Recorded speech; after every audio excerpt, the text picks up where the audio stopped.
Welcome, everybody. We're here to discuss with Esperide today Atlantis. Why is Atlantis coming up in our consciousness so much? Did you live during the time of Atlantis? And if you did, when did you live? Were you there at the height of all the beauty and the splendor, or at the time of the cataclysm, or through many of the different processes? Who were you? Were you a woman? Were you a man? Were you a high priestess? What were you doing there? And how does that relate to who you are now? Is it stored, those memories in your body, in your DNA? Are they surfacing? How do we clear them? How do we bring back our gifts from Atlantis and retain them and activate them within us? What have we learned from that? How can we not repeat the cycle of Atlantis over as we're going through this powerful time of transformation on the planet? We are going to do a beautiful activation with Esperide today to go back into our lifetime in Atlantis, retrieve these memories and understandings and knowing. We are in the middle right now, or the very beginning, perhaps, I would say, of the Atlantis Lightcode. I've downloaded 55 light codes. It started with 33, the magical number of 33, but it has expanded beyond that at this point, and we're working right now with the Atlantean one, a very powerful one. We have a guest speaker today from Damanhur, and I just wanted to share with you a little glimpse into the Atlantean light code in case you're feeling like, God, those memories are coming up for me, or I'm ready to clear some old trauma around lack or suffering or death or illness and pain, things that perhaps are carried from that, or I'm ready to reclaim my gifts that I have forgotten about. So tune in and listen now to the beginning of the Atlantean Light Code. And if you want to join us in the Atlantis Light Code, it's not too late. You can catch up on a couple replays and be caught up. I'm leaving on Tuesday to go to Scotland, to the Isle of Harris, where I'm preparing for the summer solstice, which will be the culmination and end perfectly on the day of the Atlantean Light Code. And we're going to be going there where there's 13 standing stones. They're very ancient. They're even older than Stonehenge themselves. Very powerful. The galactic beings have called me there. And when I go there, the feeling and the sense is that we're going to be opening up the 13th stone and pass through a gateway to connect with the 13th zodiac, one we don't talk about very much, as we step into the serpent bearer, which is this Kundalini frequency that's rising through the divine feminine and the merging of the masculine on the planet to bring unification and oneness. And we're going to be birthing a new timeline. So it's pretty powerful, big stuff. And I hope to see you both in the Atlantis Light Code if you'd like to catch up with us, and of course, most importantly, at the summer solstice, because if that is going to be something else. Okay, so enjoy this. I love you. If you want to hear the actual activation at the end where we go into Atlantis, then I'll see you in the code. Much love to everybody. Take care. Talk soon.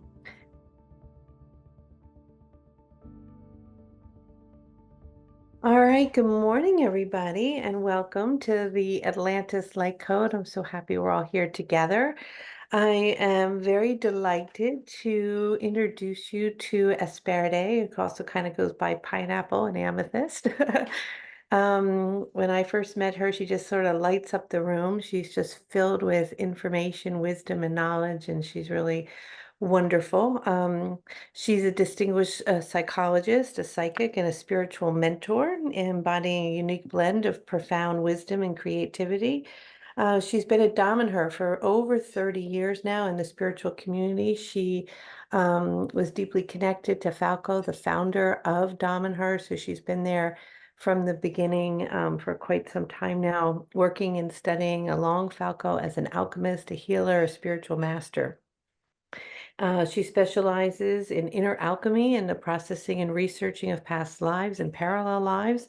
And she has extensive experience in regression techniques, and she's been guiding individuals on journeys to explore their consciousness to Atlantis for many years. She's also an author of a beautiful book, 33. I don't have it in front of me live, so something. I have it with me, but I don't have it in front of me.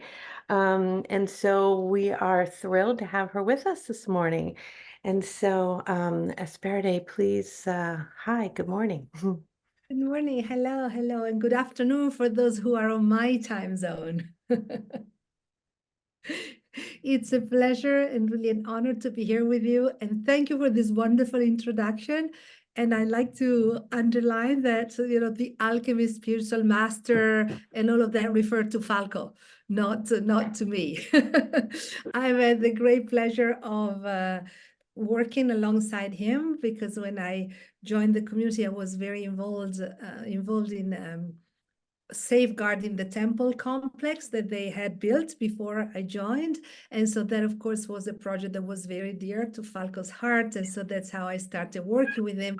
And then, over 30 years here, he died 10 years ago. So I had 20 years in which I had lots of opportunity to learn with him, and then take the seeds that he left with me and with us in the last 10 years, after his death, really go deeper and see what was my contribution. How could I interpret those teachings with my unique gift, which is what everyone, I think, is called to do when their spiritual teacher or the person they choose to be the spiritual reference dies or goes to another plane of existence.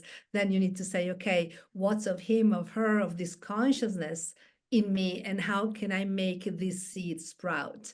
And that's when I really felt that for me, the calling was really very much about inner alchemy, not so much outer alchemy. In my community, there are many wonderful alchemists that work with potions, they work with time, they work with chimeras, all the classic alchemy, of course, seen through a new lens of the new millennium, but that kind of alchemy, and I'm not tidy enough to be able to work with that and have an extensive laboratory, but I've always been very interested in the human temple, in the human body, in our relationship with energies, and how our soul that is beyond space and time connects to the experience in a physical body, in a physical vessel.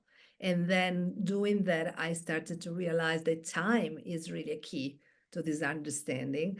And then that we live multiple existences at the same time. So the book, thank you for remembering the book. Well, the title is 33 Lives from the Book of Time. And so 2 years ago, I wrote a book, and I put together 20 years of my experience in doing research for people, in channeling lives for people through the Damanhurian techniques, which are specific ritual techniques. And then the second part of the book is science and neuroscience to explain how it is possible that we move across time. How is it possible that we live simultaneously? And this means that our center of existence is not in the body, but is a knot of consciousness that's outside of space-time. And this, I think, is relevant to keep in mind if we are working with codes that come from a different point in space-time, like Atlantis, like you're doing. Because in order to connect to that, we really need to be able to move our frequency to receive that transmission. And to do that, we need to reawaken those memories of ourselves in that moment. And that's we can create the connection, and then we can, you can receive codes that then can sprout in each one of us, because we already have some vibration that can connect to that. It's a two-way street. We always have to be halfway, right? Where we've already been and where we are now, and then we meet. And then from there, maybe we have enough spiritual power that we can even create an alternative story. So beautiful. Exactly That's what we're working on. Thank you so right, much. exactly. This is what I do. And I wanted to say this to see how our research, our work really connects. Yeah, for sure. So we're so delighted to see how it connects. And we've been working, or yesterday we were really looking of the overview of we had mentioned perhaps merging the trauma and the gifts and in unifying them to bring them back into wholeness within ourselves, and bringing it, as you were saying, back into the body temple, and using the temple as the conduit to the healing. So Kelly, as we start, as you know, of course, where everybody is and what is the unfolding of what you're receiving, can we start maybe with a conversation within you and I, and you help me get in the direction that is of maximum interest for everyone? Yeah, absolutely. So before we do that, I'm going to mute everyone, which is going to mute you, and then you can unmute yourself. And just to be sure, And I want to remind everyone, because especially if we do a journey, that you're all muted, so that we're not having any interference. Okay. All right. So now, Esperide, you should be able to unmute yourself and we should be good. Yeah, perfect. I did. Yeah, so I mean, we were looking at the overview yesterday, and I think one of the things that we're so interested to hear from you is the story of Falco and how he went through time basically to go to Atlantis, bringing somebody with him, and what they brought back and the images and the story of that, and that that's perhaps possible, I mean, it was possible Sure. for him.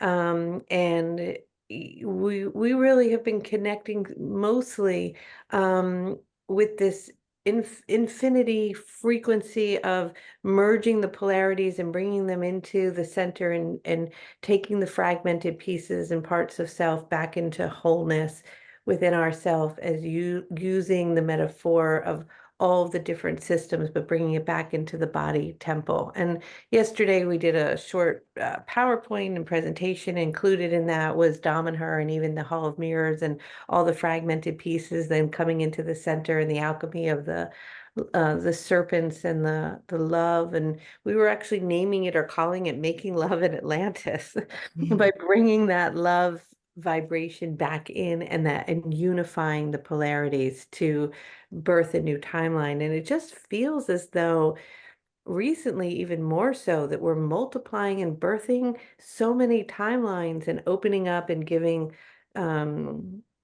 consciousness to something so new. The other energy that was coming in a lot for us was this idea perhaps of light conception, and what it is that we together are birthing within ourselves by this union. And how does that perhaps even relate to Atlantis?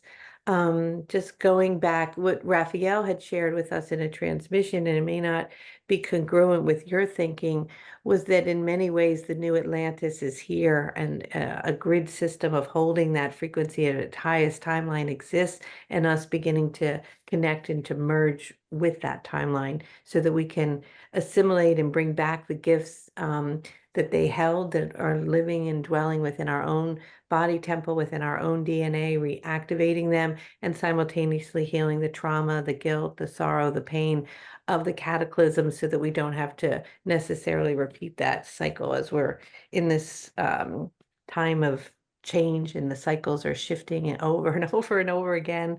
And maybe we do need to repeat it. Maybe that's part of it. We don't know, right? Well, hopefully not. Hopefully not. That's the plan. So one thing I'd like to do, if possible, as a beginning, is to place a little bit Atlantis in a greater story, like in the story of the galaxy, if possible, Mm, because maybe that will also help us understand why it is so important to remember Atlantis now and heal this. On the one hand, Atlantis is incredibly important for us, because for us now, I mean, humanity now, because, and when I speak, I'm speaking from the Damanhurian perspective. So I'm not here to bring you any truth. And what is interesting is to see how we can merge the different perspective, what you're bringing, what we bring, and then see what resonates in us. So please allow me to speak freely, knowing that I'm not here to say, oh, this is how things are, because I definitely don't know anything really like firsthand. Some is fragments of memories, some is something that I studied with Falco, some comes from the esoteric tradition to which we belong, but who knows what the truth is. And also we know that as consciousness changes, also what happened can change, right? So we are living in a complete and this is the wonderful paradox of being human. We live in a reality that we perceive as if this were really, really like strong, real, and immutable. And the reality is that everything is in constant flow. We don't even know. Yeah. exactly. It's so fluid. It's always shifting and changing. We don't know. I definitely don't know. And then we want you here because of the expertise that you have. And we're so open to just hearing whatever you have to share. So thank you, Kelly. So Atlantis is super important for us because The reason why, as humanity today, even though we have created this disaster with our planet, even though it's obvious that we cannot take care of each other really well, that we do not respect animals, that we forgot that trees are divine beings just like us, but in this human form, very similar to the one we have now, not exactly the same, but very similar, we created Atlantis. I mean, Atlantis was on this planet, which proved that humanity on planet Earth can reach semi-divine status, meaning this ability to be connected to each other, to the cosmos, to nature, to everything. And so this is a little bit a second chance that we're given because of what we were, who we were during Atlantis. Why in Damanhur, for instance, we underline a lot the importance of Atlantis and a little less the importance of Lemuria, that we call Mu. Not because those civilizations were not important, but they ended abruptly at the peak of their civilization. They had no idea they were going to end. And so because of that reason, they were not able to leave a plan for reincarnation as detailed and as complex as the one that Atlantis left behind for us. So those civilizations, of course, still exist energetically, vibrationally, but we cannot find anything that they left for us. They did not have the time to do it. Interesting. That's so fascinating. Yes, so of course, when we started working with Atlantis, with the energies of the trees, we also did some ceremonies in Hawaii to connect the energy of Atlantis to what was left of the energy of Lemuria, because what we need now is not to remember if there were a war or not a war, of course. You know, they have dozens of thousands of years of history, so there have been all different phases. But what is important now is to remember we're at a time in which we need to unify and really be able to respect union in diversity and diversity in union. That's the new paradigm, the new archetype of our epoch. So Atlantis knew that it was decaying.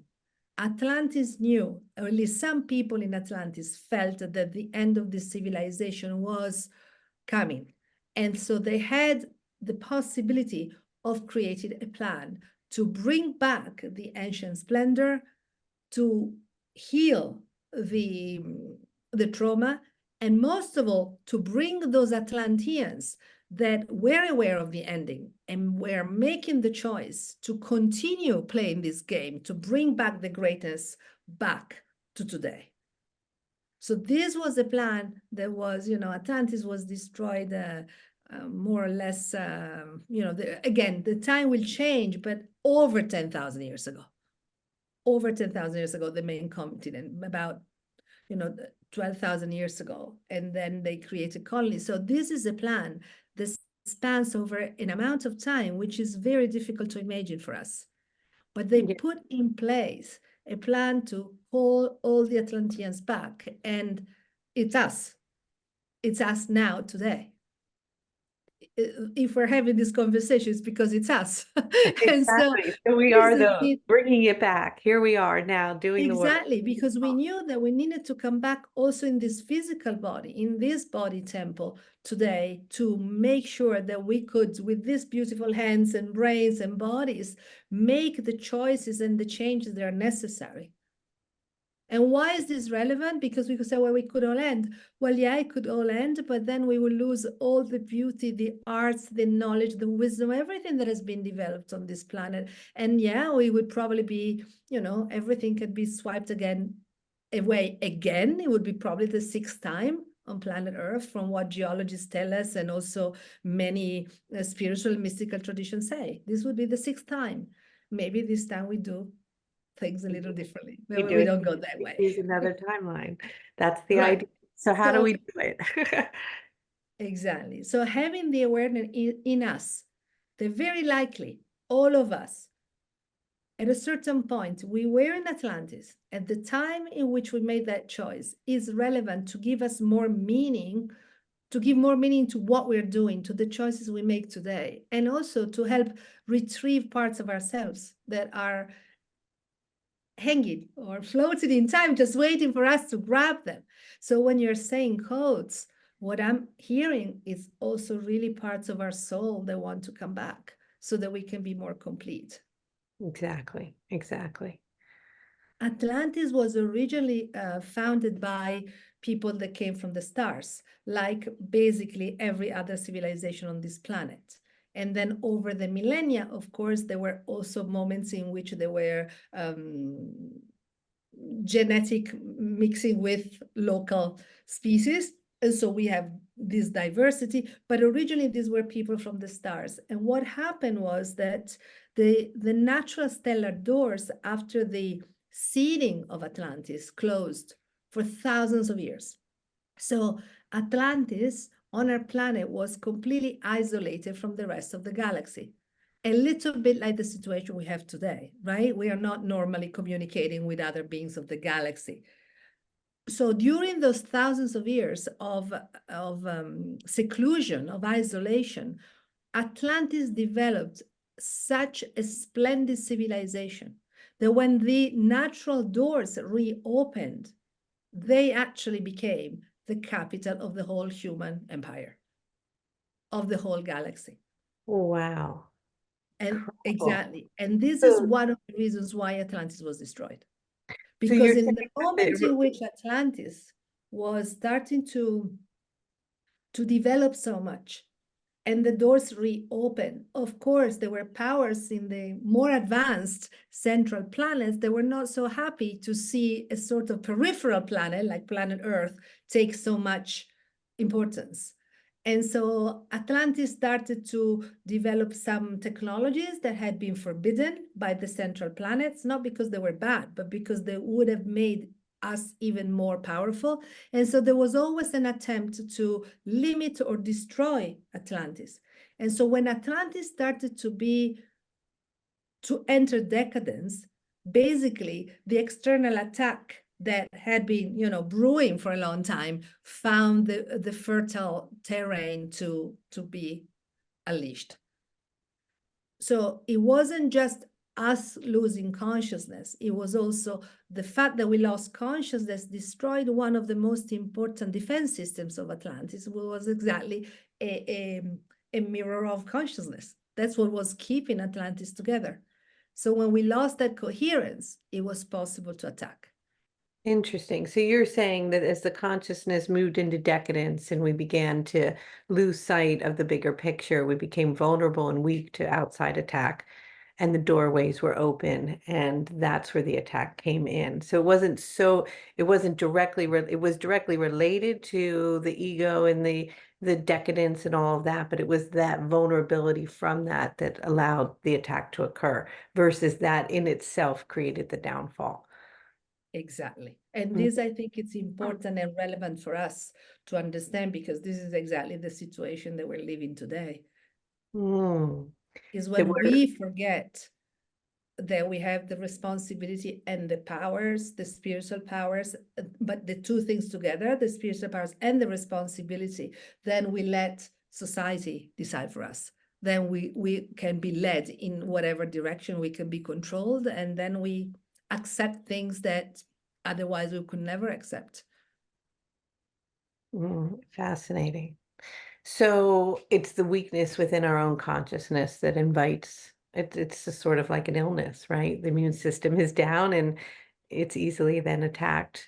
It's Fascinating. exactly that. And if we want to go a little more into this esoteric understanding that we have, is this happens because inside the human species, there is a trait of DNA that is not human in the sense that is not part of the plan of evolution that consciousness has for humanity and life in form as we have it. Because life can have so many different aspects, but what we are experiencing now is life in form, life in a world that for us looks so solid, right? Matter. And our role here is to help matter awaken and understand fully that it's part of divinity in its full right. But there is a part within us that is not in agreement with this particular project.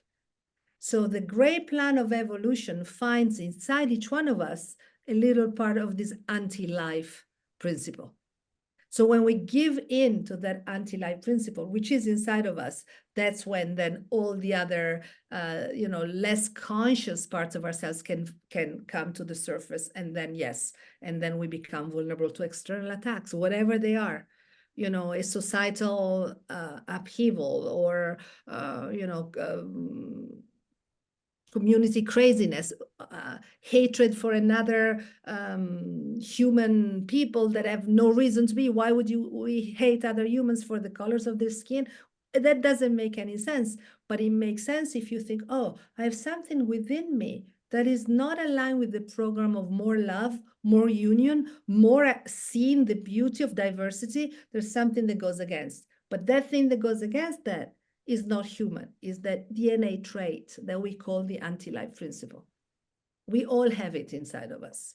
Of course, yeah. And so at the moment, a lot of it is way out of control, is what we're seeing. Yeah, because people are afraid and overwhelmed. And so it's exactly like the immune system, right? When our immune system is overstimulated, we start developing autoimmune things. We can't, it's too much, it's too much, it's too much. And this is why in these times we need so much community, sharing, teaching, and really wisdom that can uplift us. Because it's only with the uplift that we can hold in these times. Yeah, well, And the we awareness that we chose to be alive in this time. So this is the task we chose to have. So exactly. it's maybe not easy, but we chose it. Otherwise, we wouldn't be here.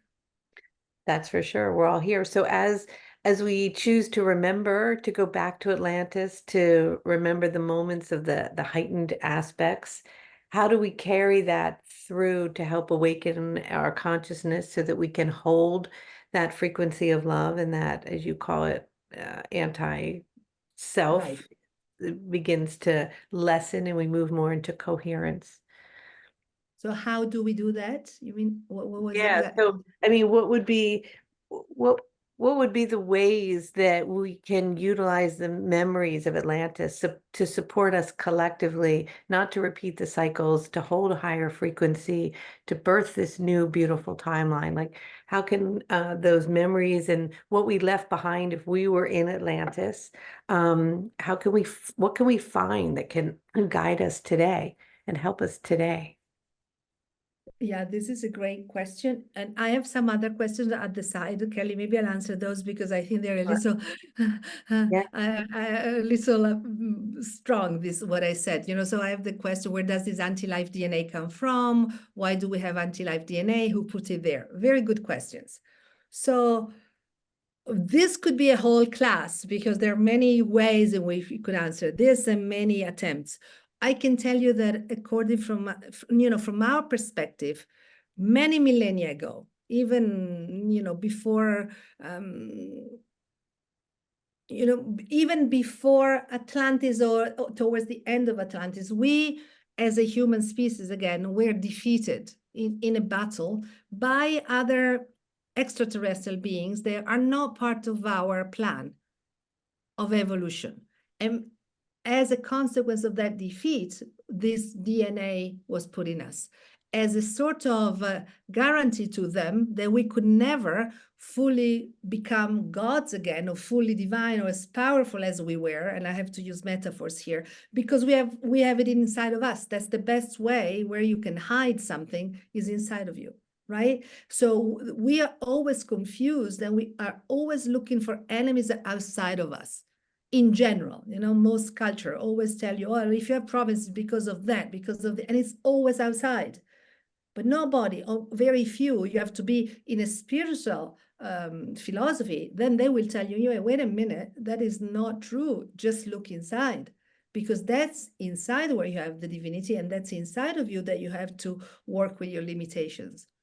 If you think of the Christian mythology, for instance, and I use the word mythology, when they say the original sin, basically, the original sin, it's a very religious way to say that we have a memory of something that is in us and that does not depend on us. Because, Kelly, what did you do to deserve the original sin? Nothing. But according to the Christians, or at least the Catholics, you're born with it. And they don't believe in karma. So why do we have this concept? Because somewhere deep in the human psyche, We know that there's something in us that is not quite what should be. So this part is outside of the plan that the divinity has chosen for us. Now, again, if we have to go a little more theological in this, of course, within the absolute, the God that is everything also created this. And I don't know why, but what I know is that in this moment, within this body, on this planet, we have chosen to be on the side of life, on the side of more beauty, more complexity, more poetry, more art, and more love, not on the side of destroying everything to bring everything to nothingness. If we think even the philosophy on planet Earth, there have been philosophers or philosophical movements that said, if you look around you, life within form is always meant to end in decadence, death, and pain, which is true from a certain perspective, right? We decay, everything that lives dies. So they thought that the best way to put an end to this would be to put an end to everything. So philosophically, we can understand, but it is not the program that we have embraced when we chose to become part of life in this way. So that's all I can say. It's not part of our plan. I don't know if you watch movies or if you like sci-fi, but Star Wars has this story really well told, super well told, right? So the emperor, the bad emperor of the galaxy, what he's trying to do is to destroy everything, to bring everything back to the original nothingness, because in the original nothingness, there's no pain, there's no suffering. But the choice is that he's making to go there is to annihilate all life. And why we're saying, no, we embrace the suffering, we accept imperfection, and we are going to go back to being perfect through this path of imperfection. Or maybe even our perfection is that of being imperfect. Exactly. So now to answer your question, sorry if I went really far and wide here, Oh, but that's beautiful. I love that. but the question were relevant. And because also when we talk about this thing of this little anti-life principle in us is something that energetically is strong. It is something strong to perceive, to feel and accept. To see and perceive and percept that, and it's also feels as though it has been imposed upon us. And in that imposition of it, we've moved into this very deep forgetting of our origin, which perhaps even possibly doesn't even mean that we need to go through the cycles necessarily of life and death. Exactly. Yeah, For instance, our founder always told us that we die and we decay because we have been convinced that that's the way to go. that's So the that's part of the illusion that come with this. exactly, which we then collectively agreed upon. And perhaps we can even break free of that, as expanded and as wild as that sounds, from those cycles, not just the cycles of the cataclysm collectively that are repeating itself, but the cycles of life and death itself, in which we are caught in this moment, in our collective agreeing from those anti-life principles and the forgetting of a much deeper union that comes from a love that has no bounds, that we have so forgotten about because we're so deeply conditioned to it's been Exactly. so demonized. And when you start to unveil it, especially as you were talking about in Christian doctrines and the Catholic religions, that all the secrets, all the magic, all the teachings, all the knowing has been purposely demonized and hidden from us in almost in plain sight, and yet we're so conditioned that we can't even see it. And if we can reveal it and find it again and move into that place of union through love and unveil the secrets that are right in front of us, that perhaps that which we've agreed upon collectively, we no longer need to continue doing. Exactly. Exactly. Yeah. And so this is also an answer to your question of why is it relevant to retrieve Atlantis in us, exactly for the same thing.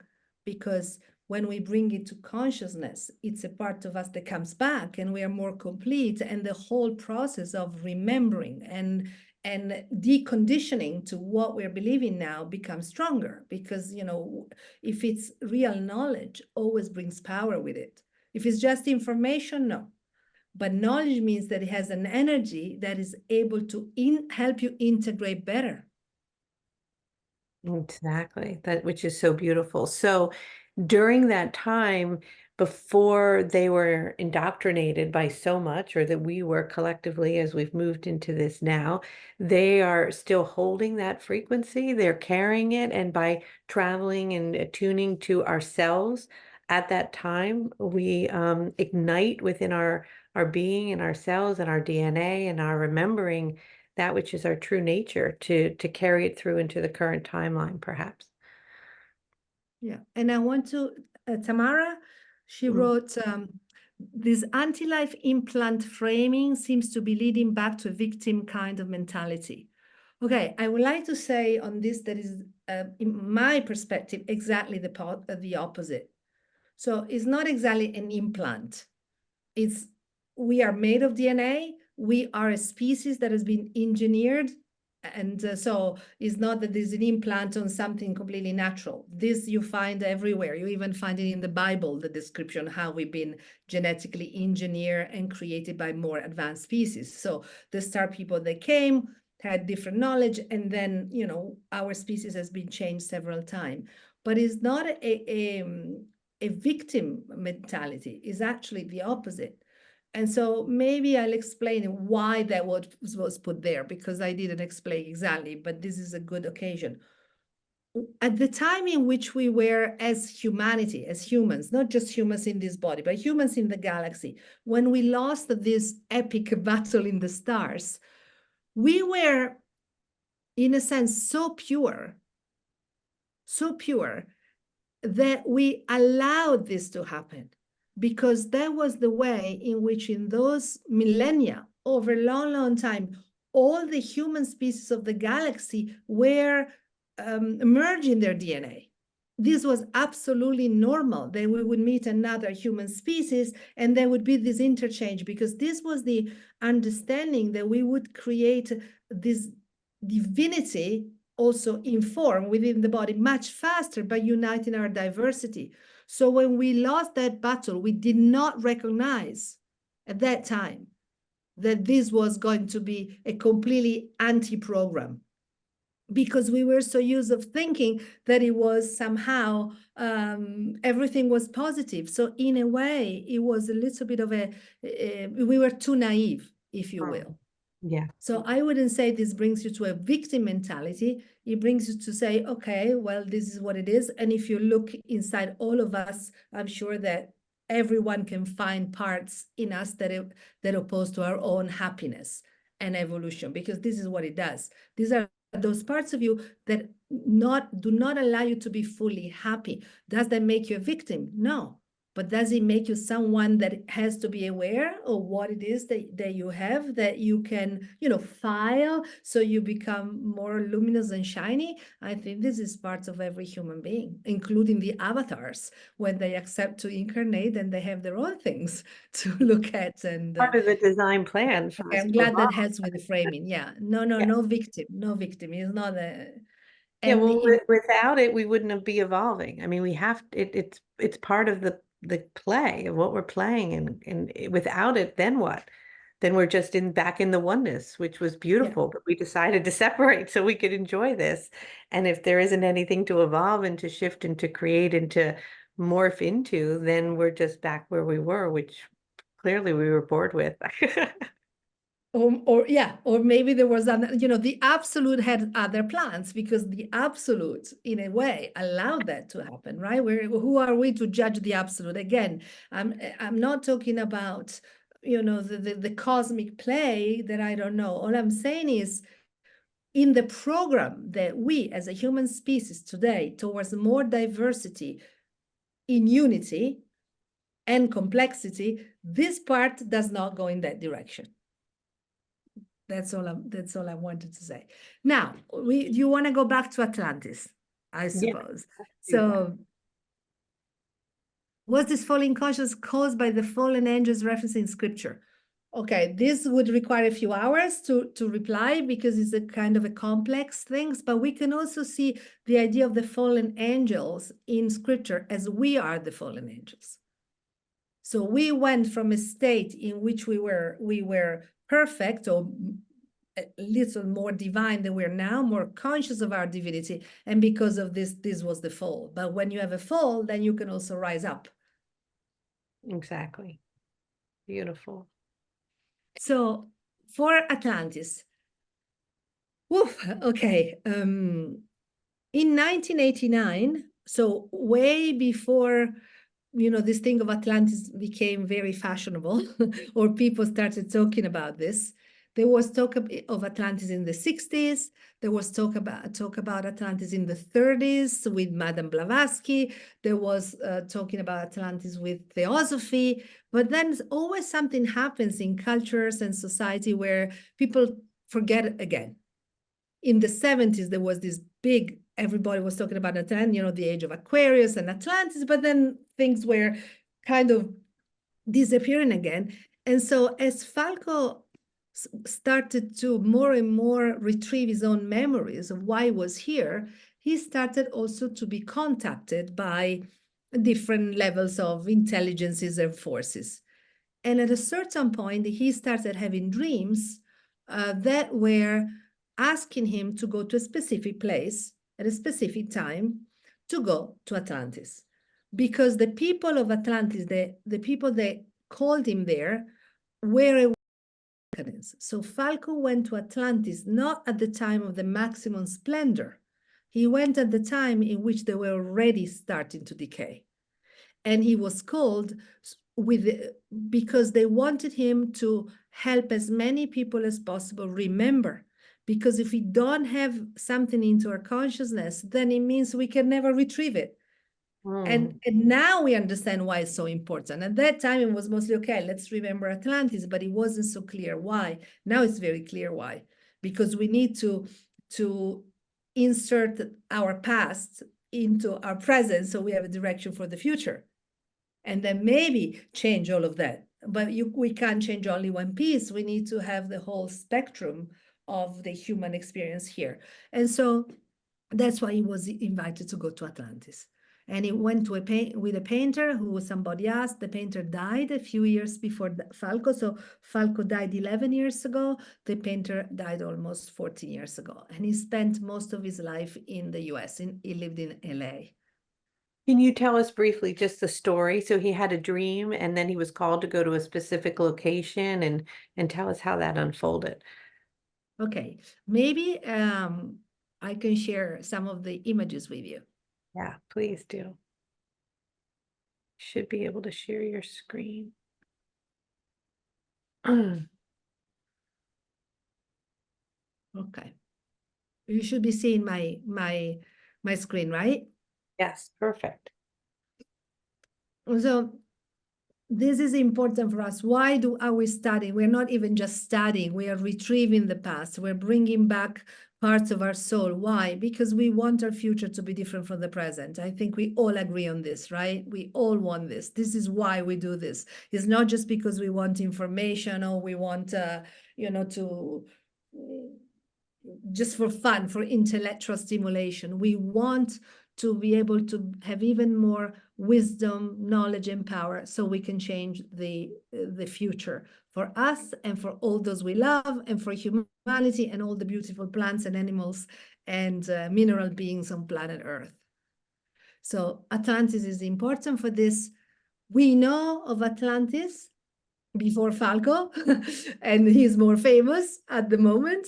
I don't know in the future, but at the moment, Plato is more famous. So Plato is the one that has informed the whole Western culture with the idea of Atlantis. He talks about this in one of his dialogues called the Timaeus, in which he talks about one of his ancestors that went to Egypt, and in Egypt he met a priest, and this priest told him about this incredible civilization of the past that was so important.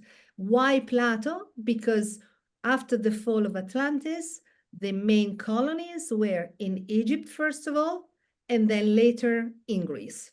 We also had colonies in Africa, in China, in the island of Socotra, that is today Yemen's, but Greece has then kept this heritage of the values of Atlantis.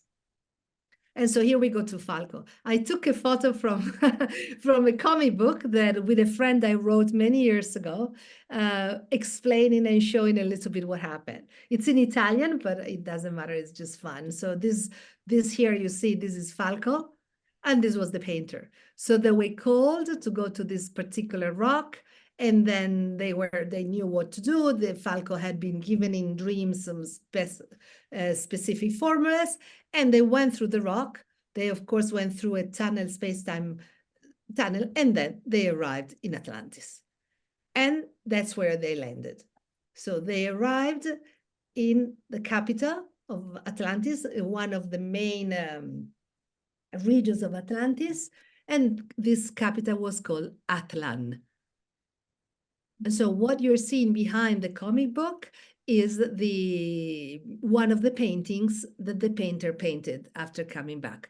Now you see that Falco and the painters are naked, and this is because it was not possible to go through this particular space-time opening with anything that was not alive, which was also the reason why Falco went with a painter and not with a camera, because the camera could have not come through the space-time. So he said, okay, the best thing is to bring a painter.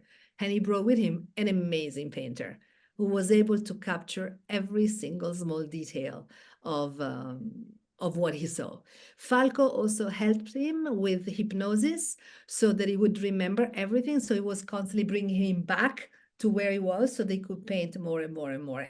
And he painted many, many paintings over a couple of months. And then the project was completed. We also have many, many sketches of paintings that Doviglio never completed. I don't know why I don't know, he didn't complete them, but we have many more sketches than completed paintings. And you will see here there is a pyramid, right? Look at this. So obviously technology that they knew. And this is what the main continent looked like. So this was in the Atlantic Ocean. You can, I don't know how good in the screen you can see, but you can see there are different names for different areas because each one of the areas of Atlantis was very different from the others. Atlantis was not a civilization that believed in uniformity. They believed in diversity, and they found the maximum beauty in having everything different. So there were some parts of Atlantis that were highly technological, but most of the Atlanteans were not living in a technological way. They were living in a very, very, what we would say, very simple way. The land was considered sacred because, as you can see, there isn't much. Most was mountains. And so there was no cultivation, there were no roads, there was nothing that was destroying the land. Transport was by air or underwater, and the main area in which Atlantis would grow food was Egypt, which is why after it became so important, because they already had big structures there, it became important to guide our reincarnation through those technologies, and then underwater, and sometimes also in space on satellites. I'm not going to show you everything, but I would like you to take a look at some of these images, thinking and let that maybe you've seen this before. I would like you to entertain the thought, the possibility that what I'm showing you now, you already know. Because then when we do the meditation, we will use these images to travel through time. So can you see here? Can you see on the screen? Can you see that this is exactly, can you see this mountain range here?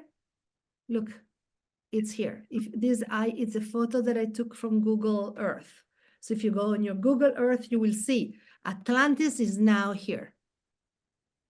Incredible. So I mean, the land that was Atlantis is now there. And this is the North Atlantic Ocean. We're off the coast of Portugal. These are the Azores Islands. They have a very, very special, very rare energy. There's nothing left of Atlantis there. right? There's nothing on the Azores. What is left there, though, is the energy, because the mountains that were Atlantis are under the ocean there. And I would like you for a second, maybe now or before we do the meditation, I would like you to visualize where you are now. Look, here are the mountains. You can see so well from the satellite. Sorry, and I would like you to visualize where you are now in your home in relationship to the Azores. Because when we go to Atlantis, your meditation, I'm going to invite you to take a journey. So I need you to know where you need to go. And I would like you to look at the water. Where is the closest water to you that will connect you to Portugal? So maybe you take a few moments and you do it now. And then when you all know, you write on the chat and we know that you have fun. Like, what do you have to do, Kelly, to get to Atlantis, to the Azores? Where do you need to go? Hmm. Yeah, I can see where I need to go. Over the Atlantic Ocean. I'm ready to go.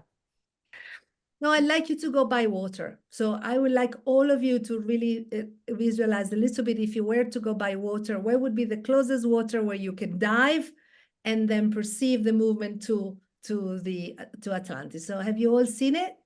All of you? Because I don't know where you are, but you can just put a okay or a yes on the chat and we know that you have it. Yeah, good, fantastic. Okay.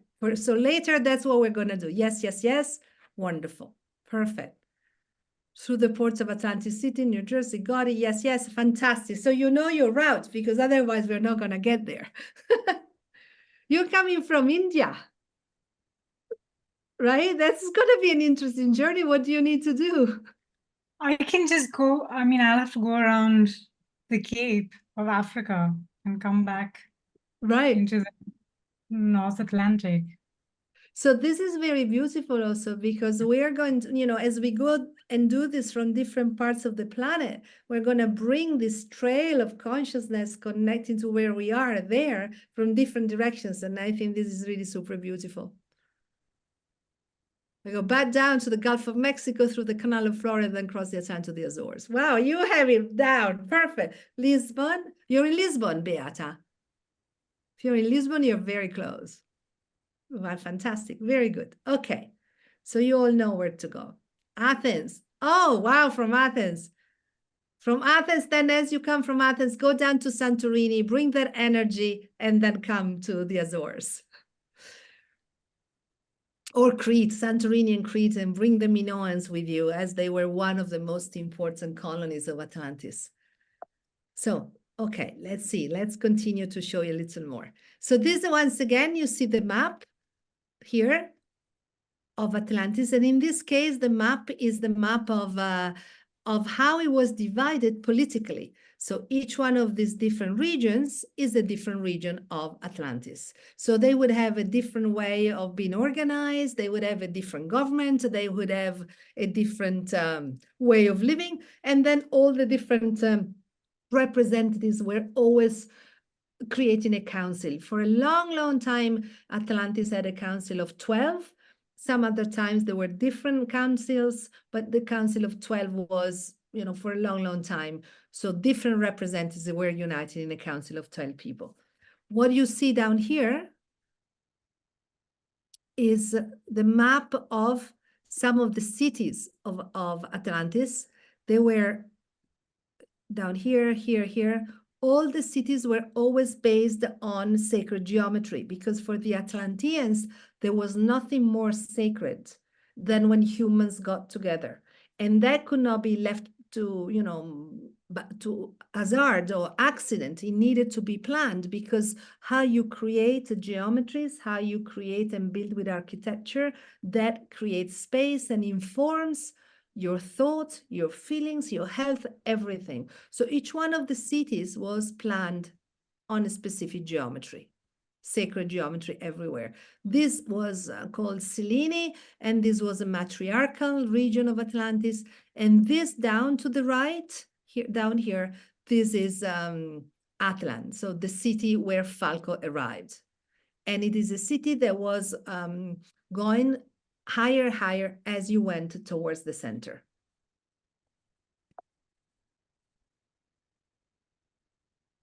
Here you see like a close-up of the main cities. And here we go. This is exactly the photograph you saw behind Falco in the comic, but here you can also see this area. So these are very interesting, like it's a landing strip that reminds us of what we see today in Nazca.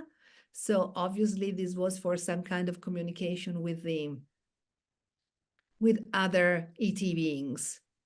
You can see also how, you see, we saw it on the other drawing, but here you see how the city is divided into different sectors.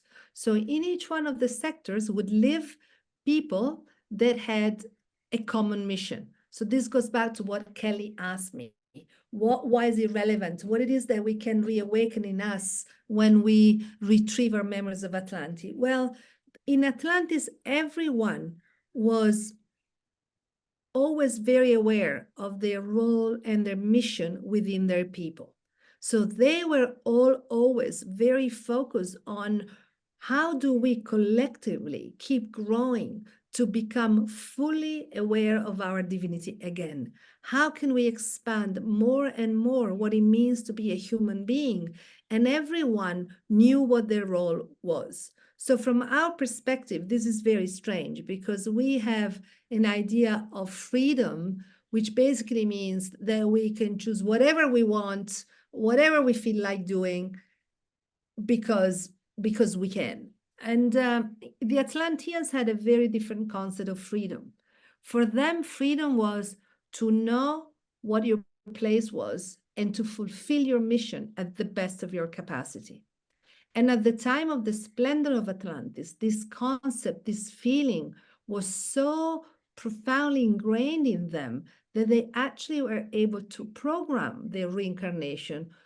And very often they would choose to go back exactly in the same guild, in the same group as before, if they felt that they had not completed their mission. If they felt that they could do more to advance personally and collectively in that specific task, then they would choose to reincarnate there. For us, this is completely foreign. Well, not only because it's very rare that we have the full technology of reincarnation, but also because, again, part of our confusion is this idea that freedom means anarchy. While freedom, we are, it's like when we're children. When you're a child, you have the freedom of doing anything, also to burn yourself with your hand on the stove. But is that real freedom? No, that's just lack of knowing that hurts. And the more we grow spiritually, the more we have less and less choices till the choice is only one. And that's the highest freedom, because that's the moment in which your choice fully corresponds to who you are, to what your soul wants, and to why you incarnated today. So this concept, which is foreign to us, was very clear for the Atlanteans. And again, to reply to what you asked, Kelly, I think this is fundamental today. Now I'd like to stop the share for a second here because I'd love to hear also your comment, Kelly, on this. That's fascinating to me that they had their specific guild and that they would continue to come back and to perfect it. And today, so often we, like you say, we have all these choices, which we feel is freedom. And yet often we come in with this core, this knowing of something that's our gift that may not be recognized or appreciated by society. And then we put it aside. And so if traveling back to Atlantis, perhaps there's a tapping into what guild or what gift or what purpose that we had, and we could remember that and we could carry it through and see where in our current lifetime we can bring all the wisdom and knowledge that perhaps over many lifetimes we carried into this current timeline and use that for the collective and for our personal growth. That would really be beautiful. Wonderful. That's really very well expressed. And also, it's really about the gift, because in the way the Atlanteans were educated was not like today. So being a scientist in Atlantis meant that you were also absolutely an artist. You had to be a poet. You had to be an artist. If you were an artist, you also were a scientist that studied the stars and the orbits of insects, for instance, because the idea was you need everything to give more shine to your gift, but then you specialize in whatever it is that you're bringing to your people. But it wasn't ever limiting. It was always expanding, but with the jewel at the center, the jewel of your uniqueness. And it was probably most likely valued and not placed in hierarchy, so that whatever your gift wasn't seen as greater or less than, which is, I think, what the issue is today, and therefore we don't always explore our gift because it may not be valued. Exactly. And that's, yeah. So Atlantis was very hierarchical, but not in the way that we perceive it. Because again, it simply meant there is one piece that goes there, the other is supporting this, but without the support, how can you have the top? It just doesn't make any sense. But we have lost completely this idea that hierarchy can be circular, not only vertical. It has to be. And so it's another interesting thing about Atlantis. And I'm saying this because this is something you might encounter as we do our meditation here. And then, of course, work with Kelly also in the future, is that their relationship to emotions was very different to ours. So I've done a lot of work with research in past lives in Atlantis. In my book, there are some also in Atlantis. I've led many, many people through regressions going to Atlantis. And one thing we always find is that they were not experiencing the range of emotions that we do. Meaning their emotions were, we would say, controlled. In their way, it was harmonized. So, how much time sometimes I often use this example, we sometimes spend with a broken heart because a relationship ended and we think that's the end of the world and it takes a month, sometimes years. That emotion is out of control, meaning it's not serving us. Right? The experience maybe of going through a relationship that ends and the pain we feel can serve us, but then the emotion that destroys our life should be gone quickly. So the Atlanteans, in their programming of their incarnations, the person they wanted to be, always had the idea, how do I also create a being, a human that is harmonious, and that there are no emotions that are out of control that can then undermine my life, my happiness, and my mission. But again, this is very different, very foreign to how we feel today. So this is something that very often in these regressions, people say, oh, I felt something completely different. So that's also a beautiful indication that, well, yeah, you went somewhere where you connected to that version of you that is different from the societal conditioning we have today. They had another one, but different. Different. Beautiful. All right. Well, I'm excited to go now that I have my path. So, Fantastic. I would like to show you two or okay. three more images without too much comment, but just to give, a little more impressions to everyone, and then we go on our journey. So let me see if what I need to do again is share screen. Share. Okay. These are renderings that I found on the internet. So these are not our images, but this is telling us how this is coming back into the collective consciousness, the memory, where Atlantis. This is another city with the same structure that was found in the desert in Africa. So there were other cities like the capital of Atlantis that were built after the main continent ended. Here you see the center. And those pyramids we saw before, this is an image I found on the internet, but I like to show this to you because this, of course, reminds us of Egypt, but the pyramids of Egypt were built by the Atlanteans, just as the Sphinx. And in front of the big pyramid, you can see there is a sort of mirror. Those were used to concentrate solar energy, to create to create energy with absolutely no waste. And they were also, mirrors were also used as a protection in space. So these mirrors had a sort of semi-consciousness, we could say, from our perspective. And I find very interesting that someone that is not us, not the Damanhurians, would remember this, because mirrors in Atlantis were a very advanced technology. And here I would like you to take a look at this, because this is another important thing that you'd probably perceive in your meditation. Atlantis, because of the high mountains and the position in the ocean, had constant wind. And so every building there in the center of the city of Atlan was built with metals to be huge chimes. So in the air, there was always music. There were always healing frequencies, frequencies to harmonize, frequencies to use the energy of wind, not only for physical energy, kinetic energy, also for energy that would keep the auras of the being always clean, and you could always feel in a heightened state of perception. So just so that people know, this is a painting that was painted by the artist, right? Yes, these ones this is why you see a little bit the pixelation, because this is actually not a bad photo, is that you see the strokes of the tiny brush that he used to paint. Beautiful. And some of these look like faces, and these are very old buildings, so these are probably faces of the first star people that came down to Earth and created Atlantis. Thousands and thousands and thousands of years before Falco the painter went.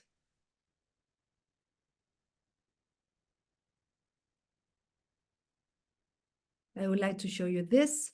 This was the ancient harbor of Atlantis, so some of you might find yourself here.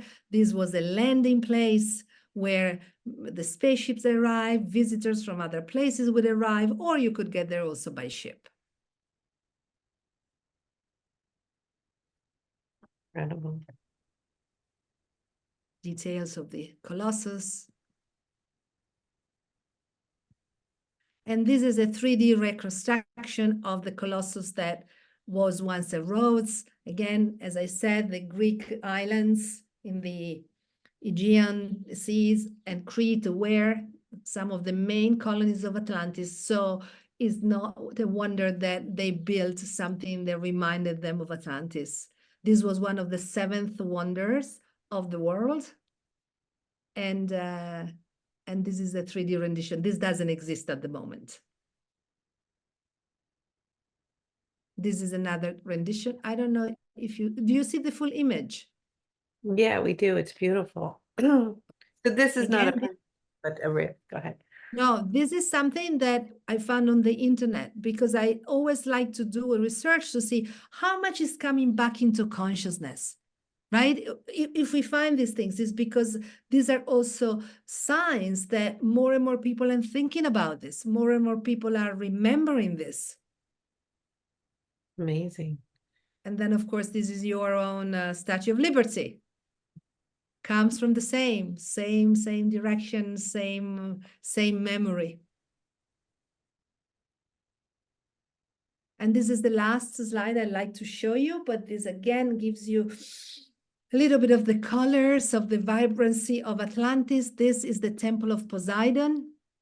So if you were in Atlantis, you were there because Poseidon was one of the most important divine forces of Atlantis, probably the most important, because he was the god of the oceans. And we know that Atlantis was very active under the water.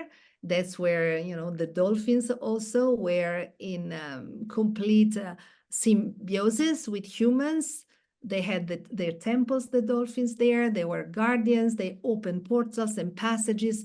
And so Poseidon was the divine force that was presiding over all of this. And you can see how incredibly beautiful the temple is.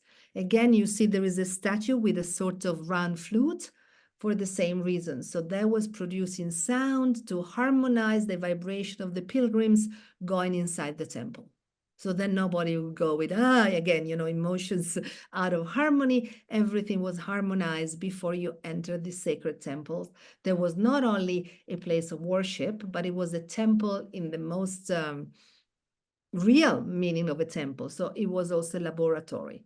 It was a place to contact the minds of the dolphins. It was a place to open dimensional doors. It was a place to work in harmony with all the forces of creation, and particularly those connected to the sea.